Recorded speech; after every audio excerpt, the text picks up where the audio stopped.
മോശമാണ്. ആളുകളെ വിളിച്ചു വെച്ചിട്ട് ചോദ്യം ചോദിക്കാൻ പറ്റില്ല എന്ന് പറയും. ഇന്നലെ ജോൺ ബ്രിട്ടാസ് പറഞ്ഞത് അങ്ങാണ് ഏറ്റവും കൂടുതൽ വാർത്താസമ്മേളനം നടത്തിയെന്നാണ്. അങ്ങനെ നടത്തിയ ആൾ മാധ്യമപ്രവർത്തകർ ചോദ്യം ചെയ്യുന്നതാണ് മോശം. ഹായ് ഹലോ നമസ്കാരം. അപ്പം നമ്മൾ ഇന്ന് വന്നിരിക്കുന്നത് പിണറായി വിജയന്റെ പതനം തുടങ്ങിയോ ഇല്ലയോ എന്നുള്ള ഒരു ചെറിയ സംശയമില്ലാഴികയില്ല എന്നല്ല, സംശയം ഒട്ടും തന്നെ ഇല്ല. പതനം തുടങ്ങിക്കഴിഞ്ഞിരിക്കുന്നു. പിണറായി വിജയൻ എന്തോ എന്തിനെയോ പേടിച്ച് തുടങ്ങിയിരിക്കുന്നു എന്നുള്ളതിന്റെ ഒരു ശകലമാണ് നമ്മൾ കഴിഞ്ഞ ദിവസം കണ്ടത്. മീഡിയയോട് റെസ്പോണ്ട് ചെയ്ത് വന്ന പിണറായി വിജയൻ ചങ്കൂറ്റത്തോടെ നട്ടൽ നിവർത്തി മീഡിയ ചോദിച്ച ഓരോരോ ചോദ്യത്തിനും ഇറങ്ങിപ്പോയ പിണറായി വിജയനെ തിരിച്ച് സീറ്റിലിരുത്തി അതിന് മറുപടി പറയിച്ചിട്ടുണ്ടെങ്കിൽ അതിന്റെ അർത്ഥം എന്താണ്? പിണറായി വിജയൻ എന്തിനൊക്കെയോ പേടിച്ച് തുടങ്ങിയിരിക്കുന്നു എന്നുള്ളതാണ്. അപ്പൊ സോ ഫ്രണ്ട്സ്, എന്റെ വീഡിയോ ആദ്യമായിട്ടാണ് നിങ്ങൾ കാണുന്നെങ്കിൽ തീർച്ചയായിട്ടും ഒന്ന് സബ്സ്ക്രൈബ് ചെയ്ത് ഒന്ന് വെക്കുക, ഉപകാരപ്രദമായിരിക്കും. അതുപോലെ തന്നെ ലൈക്ക് എന്നൊരു ഓപ്ഷൻ ഉണ്ട്, ലൈക്ക് ചെയ്യുക. ലൈക്ക് ചെയ്യുമ്പോൾ ഹൈപ്പ് എന്നൊരു ഓപ്ഷൻ വരുവാണെങ്കിൽ അതും കൂടെ എനേബിൾ ചെയ്യാണ്ട് ശ്രമിക്കുക. പിന്നെ അതുപോലെ ഇപ്പൊ കമന്റ്, നിങ്ങളുടെ വിലയേറിയ കമന്റ് ഈ സമയത്ത്, ഈ ഇലക്ഷൻ നടക്കുന്ന സമയത്ത് നിങ്ങളുടെ വിലയേറിയ കമന്റ് വളരെ അത്യാവശ്യം ആയ ഒരു കാര്യമാണ്. അപ്പൊ PR കൊണ്ടൊന്നും ജനങ്ങളെ ഒതുക്കാൻ പറ്റത്തില്ല. ഇനി ഒരു 10 വർഷം ഇരുണ്ട കാലഘട്ടമായിരുന്നു ജനങ്ങൾക്കുള്ളത്. ഇനിയെങ്കിലും കണ്ണ് തുറന്ന് പ്രവർത്തിക്കണം. നമുക്ക് അച്യുതാനന്ദൻ അല്ലെ 2005 ഉള്ള ആ ഭരണമൊക്കെ പോയിരിക്കുന്നു. അതിനുശേഷമാണ് ഉമ്മൻചാണ്ടി. അത് പിന്നെ നമുക്ക് പറയണ്ടല്ലോ, UDF ഭരണമാണ്. നമുക്ക് അച്യുതാനന്ദനിലോട്ട് വരുമ്പോ ഇങ്ങനെയുള്ളൊരു ഭരണം ഒന്നും നമ്മൾ കണ്ടിരുന്നില്ല. ഇത്രയും ധാർഷ്ട്യം നമ്മൾ കണ്ടിരുന്നില്ല. പക്ഷെ അതേസമയം പിണറായി വിജയനോട്ട് വരുമ്പോഴേ കഴിഞ്ഞ 10 വർഷം ജനങ്ങൾക്ക് കിട്ടിയിരുന്ന ഇരുട്ട് നിറഞ്ഞ ഒരു മുറിയായിരുന്നു. ധാർഷ്ട്യം മാത്രം, റേഡിയോ പോലെ കേട്ടോണ്ടിരിക്കണം, അങ്ങോട്ടൊന്നും പറയാൻ പറ്റില്ല. ഈ 10 വർഷത്തോളം ആകപ്പാടെ മീഡിയാസിന് ചോദിക്കാൻ കിട്ടുന്ന ഒരു കാര്യം എന്ന് പറഞ്ഞാല് എന്താണ്, കുറച്ച് സമയമാണ് കിട്ടുന്നത്. അതിൽ അങ്ങോട്ട് ചോദ്യം ചോദിക്കുന്ന മുമ്പ് ഇങ്ങോട്ട് ഒരു മണിക്കൂർ ഒരു പത്രസമ്മേളനം ഉണ്ടെങ്കിൽ 55-54 മിനിറ്റും മുഖ്യമന്ത്രി പ്രസംഗിക്കും. ബാക്കി 2 മിനിറ്റ് 3 മിനിറ്റ് നമുക്ക് ഇവിടെ പറയാം, ശരി ബൈ എന്തെങ്കിലും ചോദിച്ചിട്ടുണ്ടെങ്കിൽ സമയം കഴിഞ്ഞു എന്നുള്ള ഒരു ധാർഷ്ട്യമാണ് കണ്ടിട്ടുള്ളത്.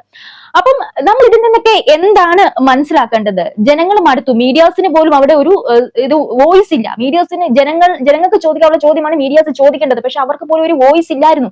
പക്ഷെ അതേസമയം കഴിഞ്ഞ ദിവസം എന്താണ് സംഭവിച്ചത്? മീഡിയാസ് നട്ടല് നിവർത്തി, തന്റെ നട്ടല് വാഴപ്പിണ്ടിയല്ല, അങ്ങനെ മീഡിയാസ് എണ്ണി ചോദിച്ചപ്പോ തിരിച്ചു വന്ന് കസേര കയറി വന്ന് പിണറായി വിജയൻ മറുപടി കൊടുക്കേണ്ട ഒരു സാഹചര്യം വന്നപ്പോൾ എന്താണ് നമുക്ക് മനസ്സിലാക്കേണ്ടത്? PR കൊണ്ടൊന്നും ഇവിടെ ഒതുങ്ങി നിൽക്കാൻ സാഹചര്യമല്ല. എത്ര PR കഴിഞ്ഞ 2 മാസത്തിന് മുമ്പേ തുടങ്ങിയതാണ് PR വർക്ക്.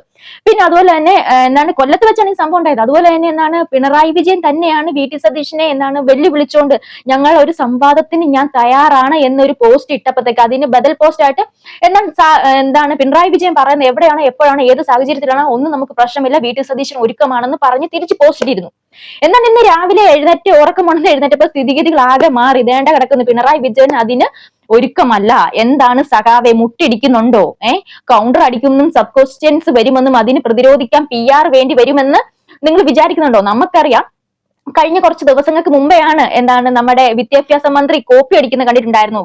മീഡിയാസ് വന്ന് ഇങ്ങനെ ക്വസ്റ്റ്യൻ ചോദിക്കുമ്പോഴത്തേക്ക് തുണ്ടുകടലാസ് ഓപ്പൺ ചെയ്ത് വായിക്കുകയാണ്. എന്താണ് ഇതിൽ നിന്ന് മനസ്സിലാക്കേണ്ടത്? പിള്ളേര് ഇതുവരെ ക്ലാസ്സിൽ തുണ്ട് വെക്കുമ്പോഴത്തേക്ക് നമ്മൾ വഴക്ക് പറഞ്ഞ് ടീച്ചർമാർ അവരെ പുറത്താക്കാനുണ്ട്. അപ്പൊ വിദ്യാഭ്യാസ മന്ത്രിക്ക് എന്തുമാകാമല്ലോ അല്ലെ? അപ്പൊ ഇതൊക്കെ ഒരു രസകരമായിട്ട് തോന്നിയതാണ്. അപ്പൊ അത് മാത്രമല്ല, ഈ PR വർക്ക് ഇങ്ങനെ ചെയ്ത് പോളിഷ് ചെയ്ത് പിണറായി വിജയനെ പുറത്തോട്ട് ഇറക്കി വിടുന്നുണ്ടല്ലോ, ഒരു ബൈ പ്രോഡക്റ്റ് പുറത്തോട്ട് ഇറക്കി വിടുന്നുണ്ട്. നമ്മൾ കണ്ടതാണ്. കേറിവാട മക്കളെ, സുജിത് ഭക്തന്റെ പോഡ്കാസ്റ്റ് വീഡിയോ നമ്മൾ കണ്ടതാണ്. കേറിവാട മക്കളെ എന്ന് പറയുമ്പോഴത്തേക്കും അതേസമയം പൊതുവേദിയിൽ ഒരു PR ഇല്ലാതെ ലൈവായിട്ട് പിണറായി വിജയന്റെ അത് കഠിനമായിട്ടുള്ള ധാർഷ്ട്യം നമ്മൾ കണ്ടാണ്.